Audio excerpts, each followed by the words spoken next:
Hi everybody, my name is Stephanie Molina and today I created my short lesson on math.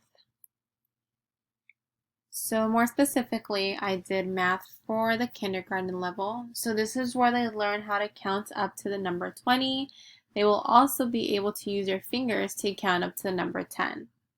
I decided to choose math for the kindergarten level because I believe it is important to help young children develop their mathematical thinking at an early age. Children must learn to count forwards and backwards early in their childhood to learn the relationship between numbers in the future.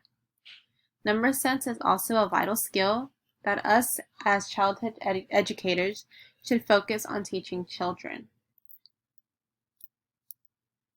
So I would implement in-class math games, and one of them would be to have each student have 5 to 7 different objects that they spot in the classroom being of the same color, and they will count each of them aloud while they're stating the object that they have found. So implementing these games in the classroom gives these students different opportunities to explore fundamental number concepts such as counting sequence and one-on-one correspondence.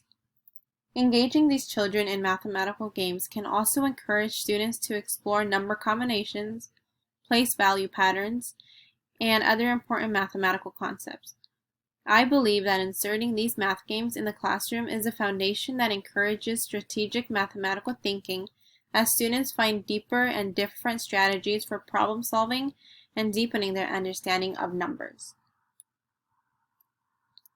So a homework assignment that I would also give to the children would be that after the lesson, have each student receive one of these worksheets that is right here on the right-hand side. And then it just includes different numbers that they would be able to color while again reading the numbers aloud. So by assigning different math homework, it allows students to be able to improve their memory and thinking.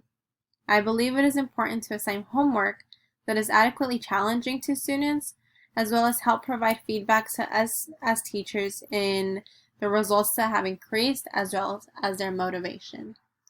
Thank you so much.